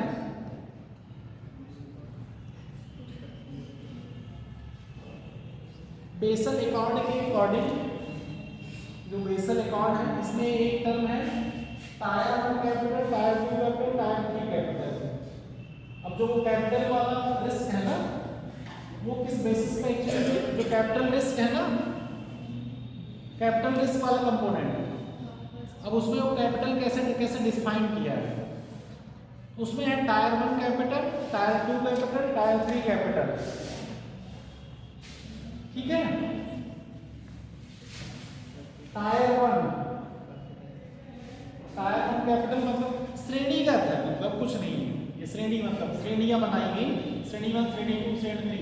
तो टायर 1 कहा गया, मतलब होता नहीं एक टायर ऊपर, टायर 2 उससे ऊपर, टायर 3, 3-4 डिवीजन कर दिए गए हैं और कुछ है नहीं है, सिर्फ नाम दे दिया गया है टायर। टायर 1, टायर 2, टायर 3 वही हिंदी में लिखा हुआ है।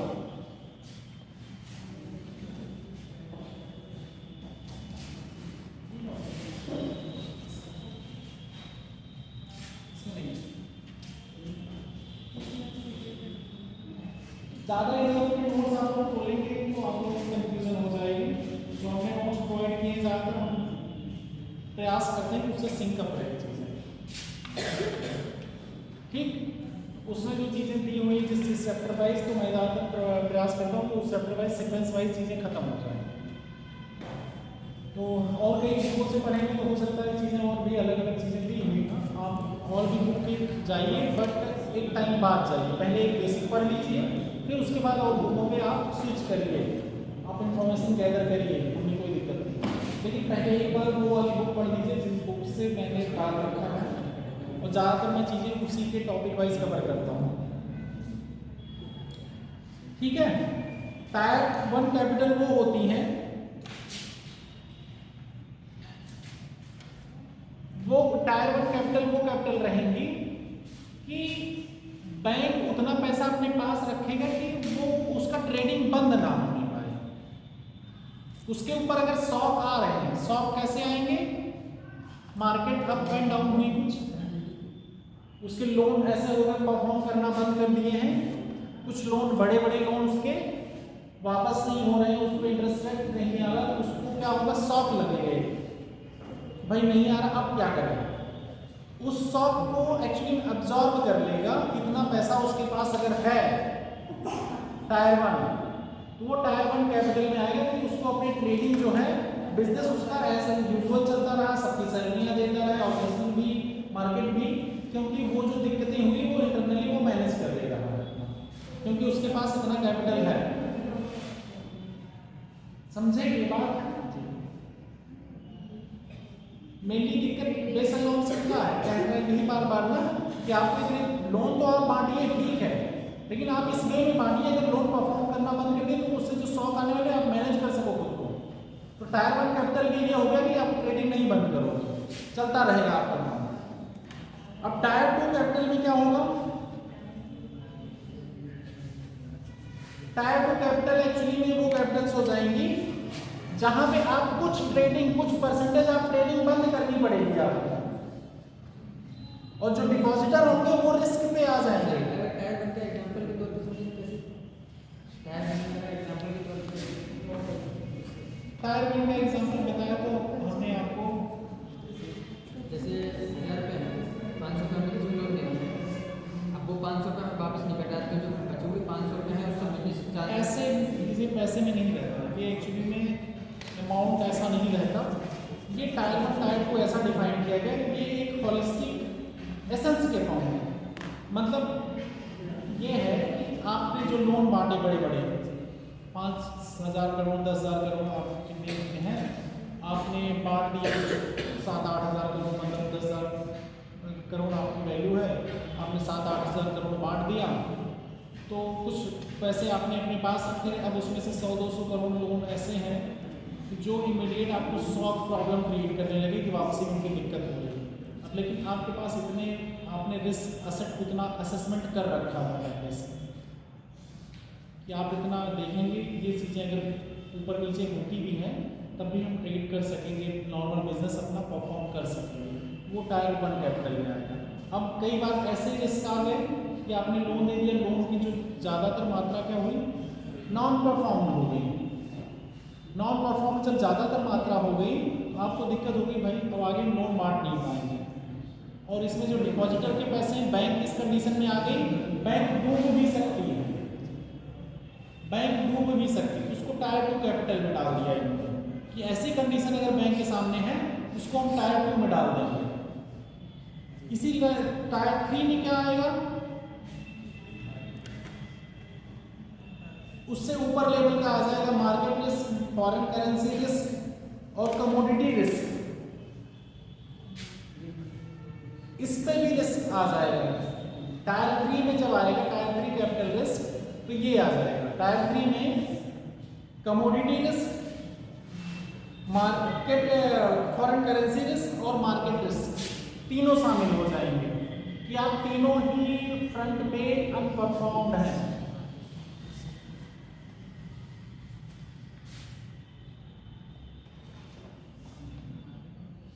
अब इसमें ही अगला पॉइंट आता है CAR, कैपिटल एडिक्वेसी रेशियो, इसको भी जज करता है वैसे। CAR इसके एक्चुअली ऑब्जेक्टिव क्वेश्चंस पूछे जा चुके हैं यूपीएससी में कई बार पूछे गए हैं, उसके ऑप्शंस देके पूछे जाते हैं।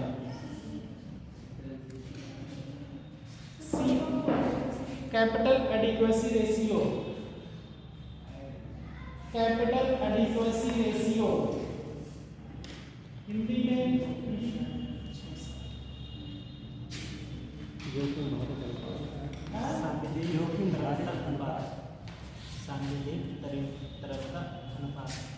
नहीं, वो तो तरलता नहीं, एडिक्वेसी में तरलता नहीं, जोखिम भारित अनुपात, पूंजी पर्याप्तता अनुपात, CAR है ना, ये सला पूंजी पर्याप्तता अनुपात। पूंजी पर्याप्तता अनुपात क्या बोल रहे हैं? ऐसा है, हाँ ऐसा है वही तो, अरे हिंदी से सलाहर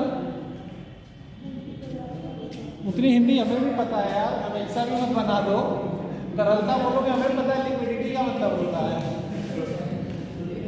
देखो हिंदी हम भी पढ़े रहते हैं, एग्जैक्ट टर्म वो इमीडिएट नहीं याद आता, लेकिन हमने वो वर्ड पढ़े, जैसे आप लोगों को पढ़ाने से पहले सारे टर्म हिंदी के देख लेता हूँ एक बार, कि मैं आप लोगों से इसलिए पूछता हूँ, अब मुझे खोजना पड़ेगा बार वापस, क्योंकि मुझे इंग्लिश में टर्म तो याद है सारी, लेकिन हिंदी वाले टर्म मैंने पढ़ तो लिया है, क्योंकि आप गलत बताओगे तो मुझे पता चल जाएगा कि ये नहीं होता है, कुछ और होता है एग्जैक्ट वर्ड। हाँ, क्या था उसका मतलब, कैपिटल एडिक्वेसी रेशियो, आप लिख लो हिंदी वाले भी इस शब्द को लिखो, capital adequacy ratio, adequacy ratio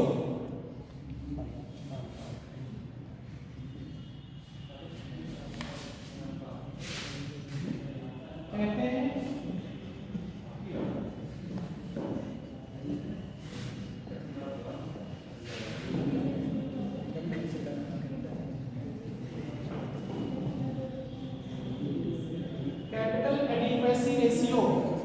क्या था Hindi?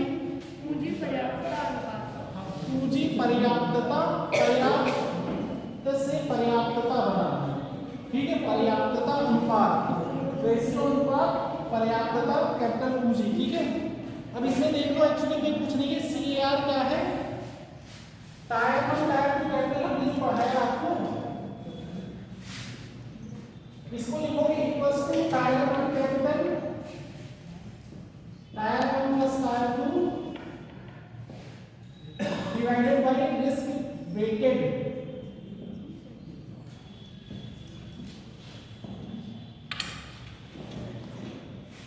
asset. Tier 1 plus tier 2 divided by risk weighted assets. Risk weighted asset क्या हो जाएगा? टायर 1 टायर 2 हमने बता दिया आपको, रिस्क वेटेड एसेट नहीं बताया। रिस्क वेटेड एसेट और कुछ नहीं होगा, वो सिंपल सा होगा कि जो आपने पैसे बांट रखे हैं, जोखिम जोखिम भारित अनुपात बेट संपत्ति, संपत्तियां assets। संपत्तियां हिंदी में अभी आपने टायर 1 टायर तीसरा लिखा है, सेकंड वाला भी लिखा है, नहीं तो कुछ नहीं लिखा है। तुम नहीं लिखे तो हम क्या करें? हमने बोला उन्होंने नहीं लिखा है। तुम नहीं लिखे, पूछो उन लोगों से। टायर 1 टायर 2 दोनों बताया मैंने, टायर 3 भी बताया, तीनों बताया मैंने।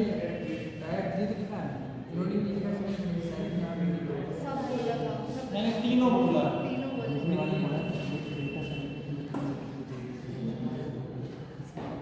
मैंने दूसरे में बोला था बिजनेस बंद कर देना पड़ता है, और जो डिपॉजिटर होंगे उनके रिस्क बढ़ जाते हैं। और बताओ आप इसमें डिस्कस कर रहे थे उससे, दोनों उस समय डिस्कस कर रहे थे, हमसे झूठ मत बोलो, हमने देखा था लेकिन हमने कुछ बोला नहीं।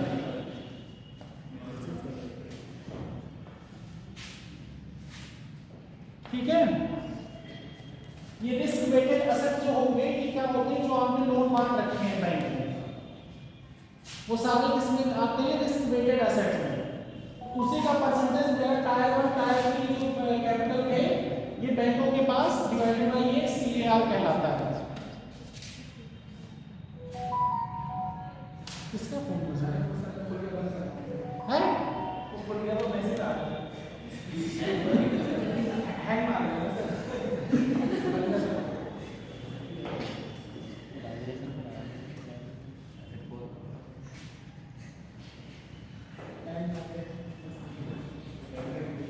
ये जो बनी है CAR, कैपिटल एडिक्वेसी रेशियो, ये बैंक के स्ट्रेंथ को मेजर करती है, बैंक के स्ट्रेंथ को मेजर करती है कि कितना रिस्क ले सकता है।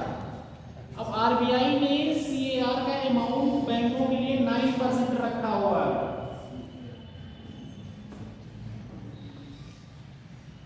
9% रखा हुआ है।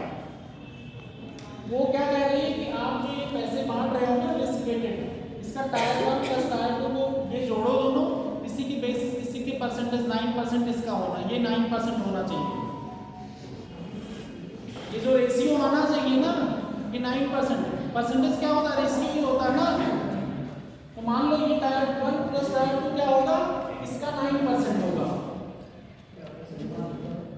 जैसे आपने अगर लोन बांटा 100 रुपए, तो 9 रुपए आपको रखना पड़ेगा,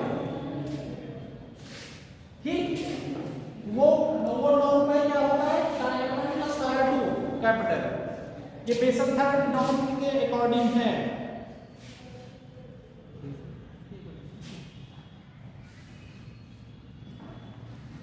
जिसमें से कहा जाता है 7% टायर 1 कैपिटल के लिए और 2% टायर 2 कैपिटल के लिए।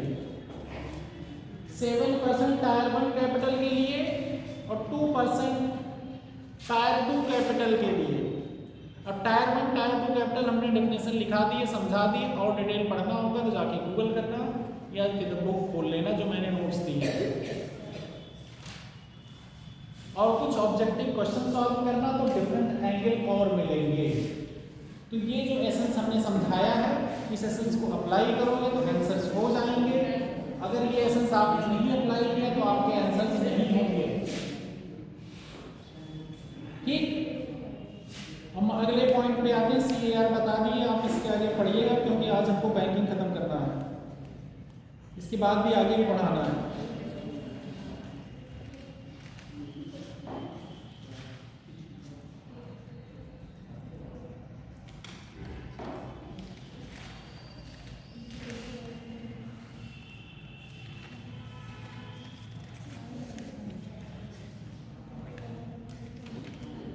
हमने आपको बेसल 1, बेसल 2, बेसल 2 बता दिया ना, अब आपको बेसल 3 बताना रहेगा। मेजर फीचर्स आप बेसल 3 लिख लो फटाफट, लिखना हो लिख लो वरना पढ़ लेना, वैसे भी RBI ने अभी लागू नहीं किया फिर बैंकों में, तो इसलिए जरूरी भी नहीं, बट लिख लो यार, लिख लो। उसकी हिंदी आपको ढूंढनी पड़ेगी, हम बता दे रहे हैं, सारे के फटाफट लिखा दे रहे हैं। 5-6 पॉइंट है बेसल 3 में। ये बेसल 3 नॉर्म्स जारी किए गए 2008 में। 2008 में जब रिसेशन बहुत ज़्यादा आया, कई बैंक डूबे यूएस के, तो ये बेसल 3 नॉर्म तब आया था। और इसमें एक्चुअली में किन किन बातों पे फोकस किया गया 2008 में? बेसल नॉर्म 3 कह रहे हैं, बेसल नॉर्म 3rd, बट ये आया 2008। और क्यों आया? बहुत बड़ी मंदी आई, कई बैंक डूबे बड़े बड़े। तो हमने कहा क्या, जब कुछ ऐसा हलचल मस्ती है तब नई कमेटी कुछ गठित होगी, कई मीटिंग होगी, तो फिर कुछ न कुछ नई पॉलिसी निकल के आएगी। बड़ी जल्दी आ गया, आपको पहली बार देख के रहे क्लास में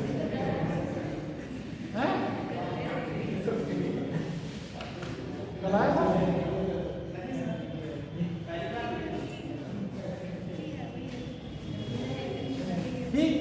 लिखो फटाफट, revise minimum equity and tyre 1 capital requirements. Revise minimum equity, revise minimum equity.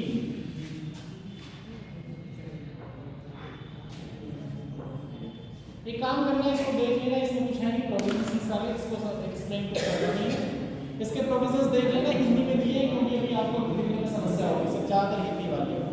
और मेरे सामने अभी जो नोट्स है उसके सब इंग्लिश में है, तो वो हिंदी वाले को मुझे देखने पड़ेंगे एक बार note. Basel 3rd norm actually में 2008 में आया, मेनली ये याद रखना होता है, ज़्यादातर एग्जाम में पूछे जाते हैं। जो मंदी आने से बैंक डूबे उसका जो मेजर उसको सेकंड में किया है। यस, वही तो इतनी देर से हम बता रहे हैं कि कोई भी इकोनॉमिक पॉलिसियाँ तभी आती हैं जब कुछ हंगामा होता है।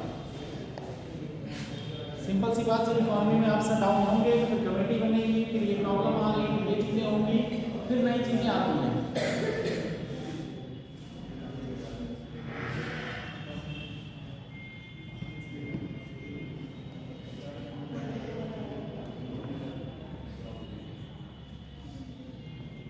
अब इसमें कुछ टॉपिक रह गए, लेवल ऑफ एटीएम, कौन कौन से एटीएम होते हैं, कितने टाइप के, अब ये अलग टॉपिक आ गया।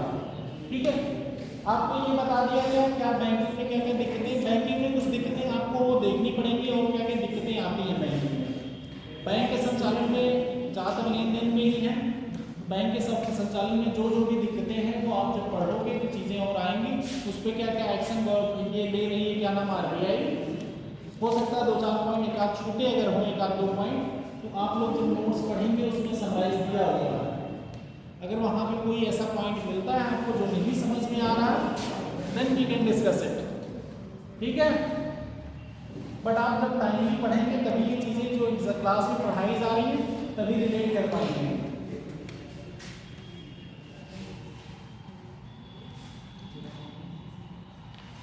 एटीएम क्या होता है पता है? NPCI का निर्धारित होता है। NPCI का निर्धारित कर्मचारी के भुगतान निगम क्या फुल फॉर्म होता है इसे? ऑटोमेटिक पेरोल हैं? ऑटोमेटिक पेरोल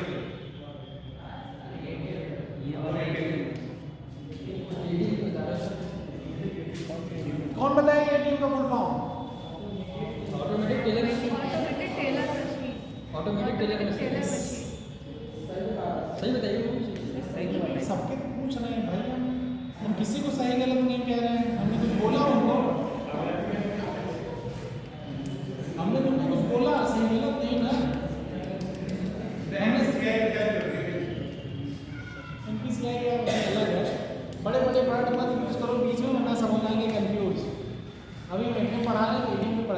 क्या करता है? कंट्रोल का जो होगा एनपीसीआई का होगा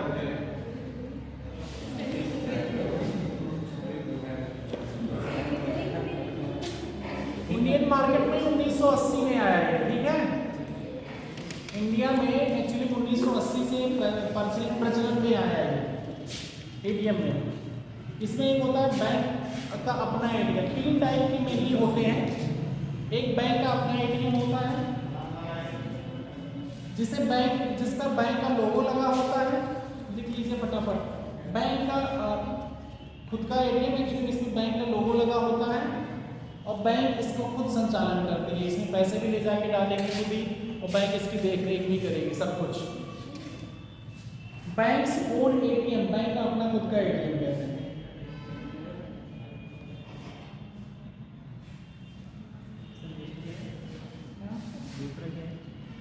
और एक ही बोला है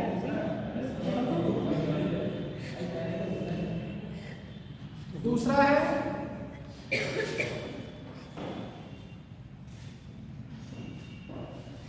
ब्राउन लेवल एटीएम। ब्राउन भूरा नहीं, लेकिन उसे ब्राउन नहीं कहते हिंदी में भी, भूरा मत लिख देना। ब्राउन लेवल एटीएम, लेबल लगा या लेबल नहीं, लेबल स्टिकर वाला लेबल। ब्राउन लेवल एटीएम क्या होता है कि थर्ड पार्टी के थ्रू ऑपरेट किया जाता है, बट होता है पर्टिकुलर बैंक का, उस पर बैंक का लोगो लगा रहेगा।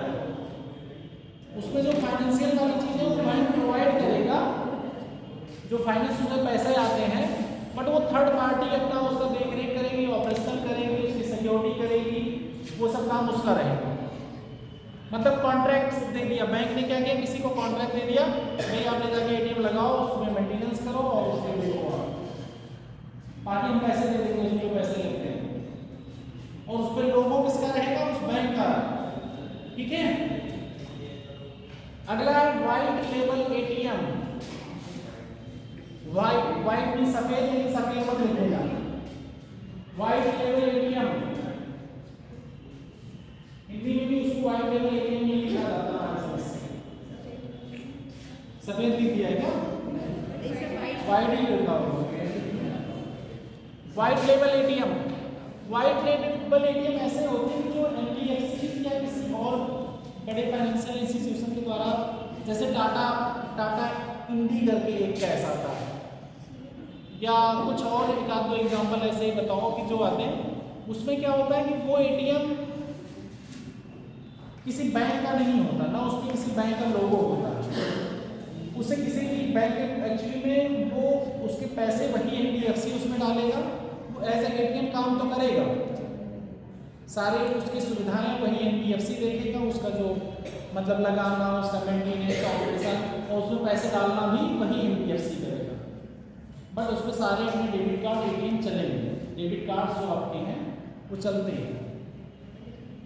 प्लास्टिक मनी जानते हैं आप लोग क्या होता है? क्या होती है प्लास्टिक मनी?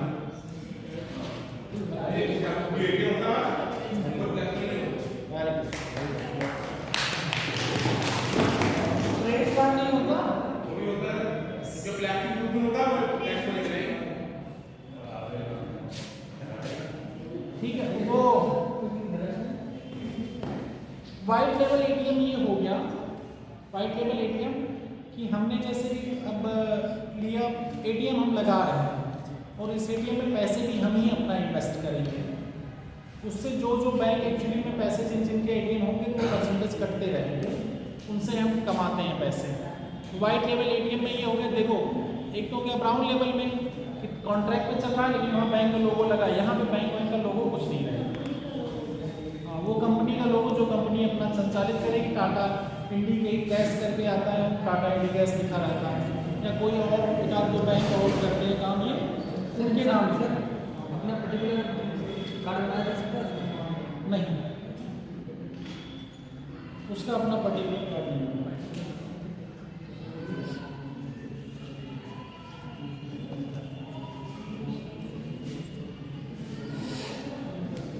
जब तक आप बैंकिंग सर्विस में नहीं होंगे के लिए आपको बैंक होना पड़ेगा, तभी आप कार्ड जारी कर सकते हैं। कार्ड क्या होता है? कार्ड तो डिमांड डिपॉजिट के लिए होता है ना। संस्था खोली जाए अपनी, उसमें एक संस्था खोली जाए, उसमें एक मैनेजर, उसके अंडर में अगर 100-200 काम करते हैं, उनका आना चाहिए तो वो पर्टिकुलर नहीं हो सकता। क्यों? सर जो आरबीआई नीति द्वारा संचालित वो उसे बैंक कहते हैं। उसे नहीं और उसमें कर पाएगा तो डिमांड डिपॉजिट, टाइम डिपॉजिट जो करना है आगे सत्य पूर्ण करता हो वो तो एनबीएफसी भी करता है। वो बैंक वो काम है। एनबीएफसी का फुल फॉर्म क्या है? Non banking financial companies. मतलब बैंक और नॉन बैंकिंग में क्या डिफरेंस है? जो ये बैंक जो होता है हमें जमा करते हैं वो लोन देता है, डिपॉजिट होता है, और फाइनेंस होता है जो फाइनेंस करने गाड़ियों के। ठीक है, तुम्हें डेफिनेशन पढ़ना पड़ेगा। डेफिनेशन पढ़ लेना। व्हाइट टेबल एटीएम, ठीक है, व्हाइट टेबल एटीएम पता चल गया। व्हाइट टेबल एटीएम क्या है? ये किसी कंपनी तभी जो लोन देता है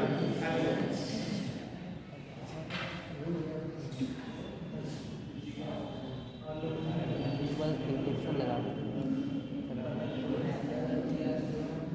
इसमें वो तो लगाई नहीं है, आज भी नहीं लगाई। माइक नहीं लगा। माइक लगाया ही नहीं है।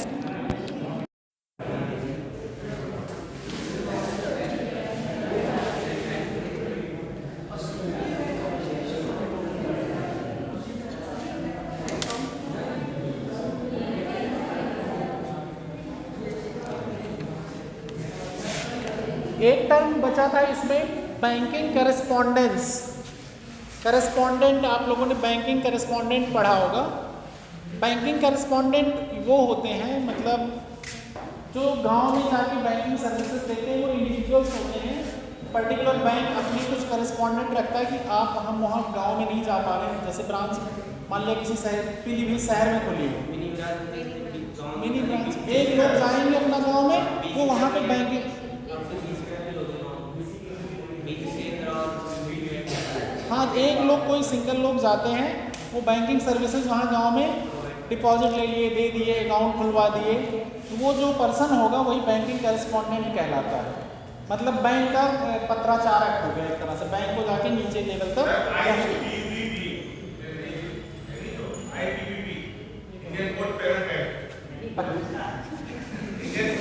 पढ़ा चुके हैं यार।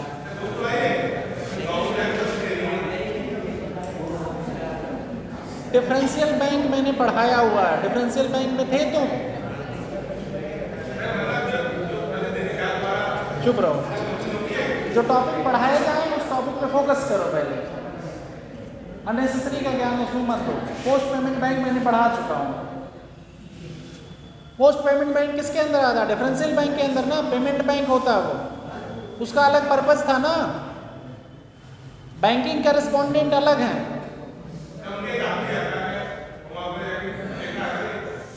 तो देखा है तो जो बता दिया ना वही हमने भी बताया। आदमी जाएगा वो चीज़ें अपना कुछ परसेंटेज लेगा, वो चीज़ें कर दिया करेगा। ठीक,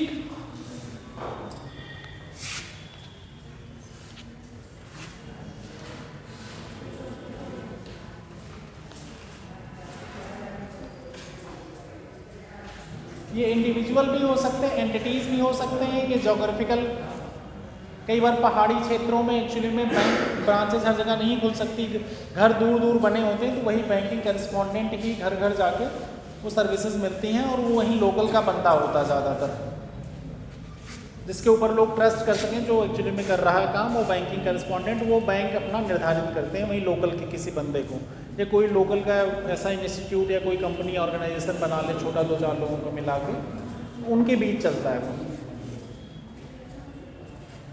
ये सब ऑब्जेक्टिव में पूछे जाते हैं, डायरेक्ट क्वेश्चंस बता दे रहे हैं, तो आपको थोड़ा सा पता रहेगा तो आप गेस कर लेंगे, और बाकी आपको किताबी डेफिनेशन चाहिए तो किताब में लिखिए। किताबी डेफिनेशन आपको नोट्स में भी मिल जाएगी, किताब में भी लिखिए। मन गए वो उसका हार्ड कॉपी आप लोग प्रिंट आउट करा लीजिए तो आसान रहेगा, आप लोगों के पास लगभग पड़ी रहेगी।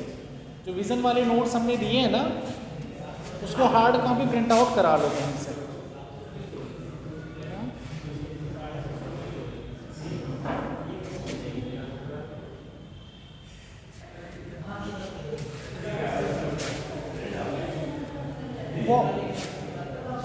उसमें मेंस के और प्रीलिम्स सबके पूरा सिलेबस कवर है, तो इतना तो पढ़ना पड़ेगा। अब उसमें ये है कि जब आप 2-4 बार पढ़ोगे तो कई चीज़ें कम हो जाएंगी।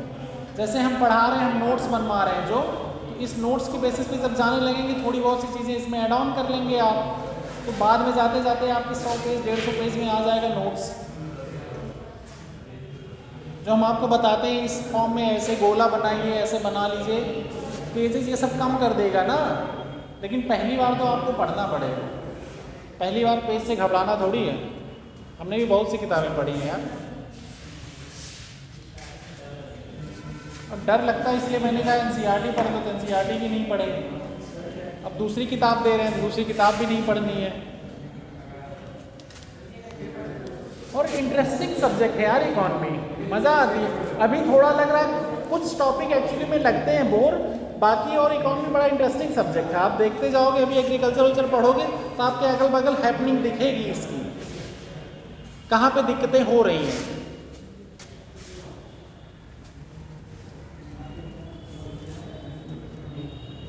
एक कॉन्सेप्ट है शैडो बैंकिंग। शैडो बैंकिंग छाया, प्रतिछाया बैंकिंग कहते हैं। वो देखो उसमें हिंदी दिखी दी होगी, क्या प्रतिछाया दिया है? हिंदी में शैडो बैंकिंग, शैडो बैंकिंग लिख लो।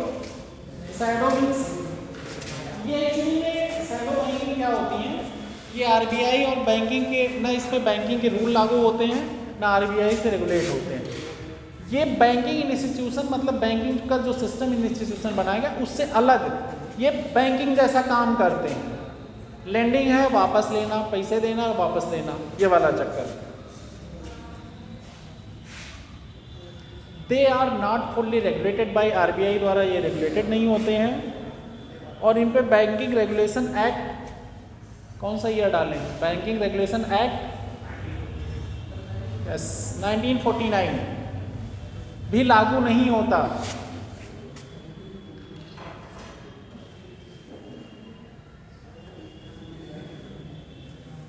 ठीक, ये हो गया शैडो बैंकिंग। ये बैंकिंग का एक्चुअली में जो ये एक कॉन्ग्लोमरेशन बनाएगा, जैसे जो बैंक हैं डिमांड डिपॉजिट और टाइम डिपॉजिट, लेंडिंग और बोरोइंग करते हैं। लेंडिंग बोरोइंग तो करेंगे ये शैडो बैंकिंग, ये पैरेलली डेवलप होते हैं। ये पैरेलली इसलिए डेवलप होते हैं क्योंकि बहुत से जो कॉम्प्लिकेशन होते हैं बैंकिंग सिस्टम में, कई बार लोग उसमें नहीं फंसना चाहते तो वो इधर उधर से अपना लोन लेके काम चलाते हैं, जो पूरी तरह से रेगुलेटेड नहीं होते। कि इसकी बहुत बड़ी प्रॉब्लम इस समय क्रिएट होती जा रही है वर्ल्ड इकोनॉमी में, शैडो बैंकिंग वाली, कि जो एक्चुअली में सिस्टम में ना होने की वजह से काउंट नहीं होते। अब एक काम करो, फटाफट लिख लो, ऑल इंडिया फाइनेंशियल इंस्टीट्यूशंस, 3-4 हैं। All India financial institutions, all India मतलब हो गए, हिंदी में लिख लो, फाइनेंशियल मतलब वित्तीय संस्थाएं, ऑल इंडिया मतलब हाँ भारतीय वित्तीय संस्थाएं कौन कौन सी हैं? एक है एग्जिम बैंक, इसके 2-2 लाइन हम लिखा दे रहे हैं फटाफट, बाकी और डिटेल तुम लोग पढ़ना। एक है EXIM bank, export import bank कहते हैं इसको, EXIM, EXIM bank.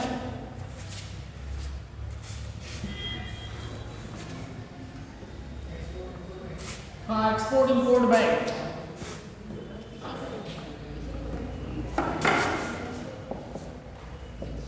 EXIM bank कहते हैं, ये देखो एक्सपोर्ट, ये इंपोर्ट बैंक।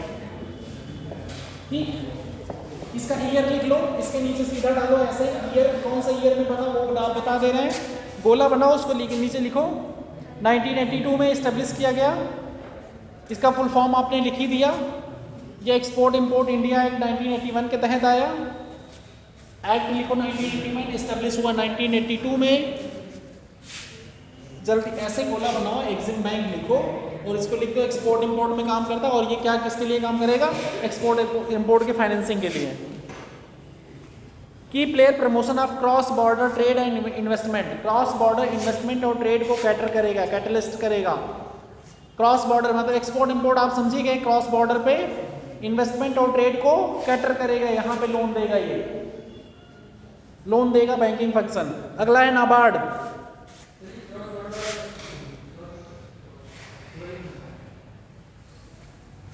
तेजी से सुनो, कंसंट्रेट रहो। क्रॉस बॉर्डर इन्वेस्टमेंट का इन्वेस्टमेंट और ट्रेड को लिख दीजिए यहाँ पे, ऐसे बनाइए एग्जिम बैंक, उसके बाद लिखिए। अब नाबार्ड लिखिए यहाँ पे, नाबार्ड गोले में लिखिए। ठीक है, अगला पॉइंट है नाबार्ड। नाबार्ड का फुल फॉर्म पता होगा सबको,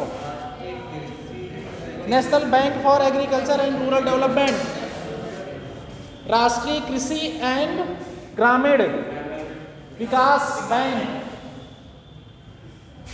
ठीक है, हिंदी में कहीं लिखा होगा अगर के लिए राष्ट्रीय बैंक तो वो गलत है हिंदी। ठीक है, हिंदी में सीधा होता है राष्ट्रीय बैंक, राष्ट्रीय कृषि एंड ग्रामीण विकास बैंक, नाबार्ड। ये कब हुआ? ये 1982 में। कमेटी कौन सी थी, किसके रिकमेंडेशन पे? D Sivaraman committee. ठीक है, ये रीफाइनेंसिंग एक्टिविटी करता है field of credit of agriculture and other economic activities in rural areas. Rural area में एग्रीकल्चर एक्टिविटीज, अदर एक्टिविटीज जैसे एसएसजी हो गया, इन सबको क्रेडिट देने के लिए रीफाइनेंसिंग एजेंसी होती है। ये डायरेक्ट नहीं पब्लिक को देती है, बैंकों को देती है। ठीक, अगला हो गया सिडबी, SIDBI, सिडबी।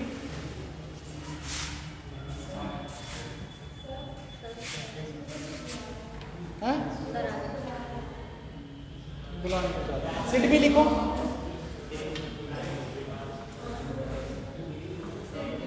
हाँ,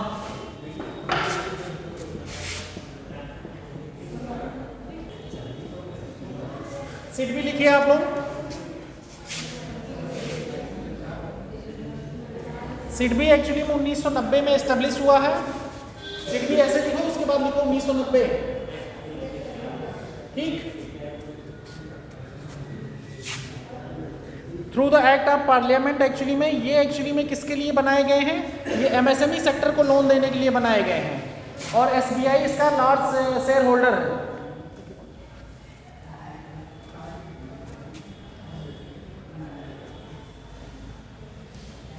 सिडबी 1990 के तहत बनाया गया, एमएसएमई सेक्टर के लिए मेनली। ठीक है,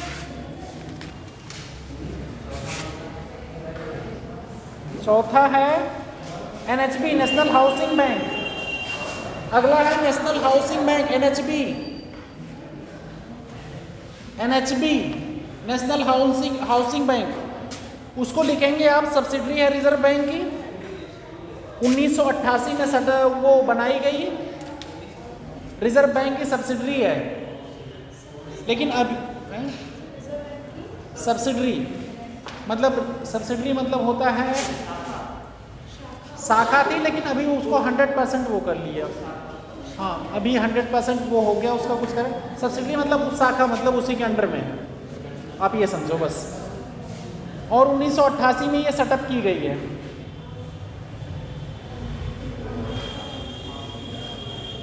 नेशनल हाउसिंग बैंक एक्ट 1987 के तहत ये एक्चुअली में मेनली इसका काम क्या है कि हाउसिंग फाइनेंस को प्रमोट करना।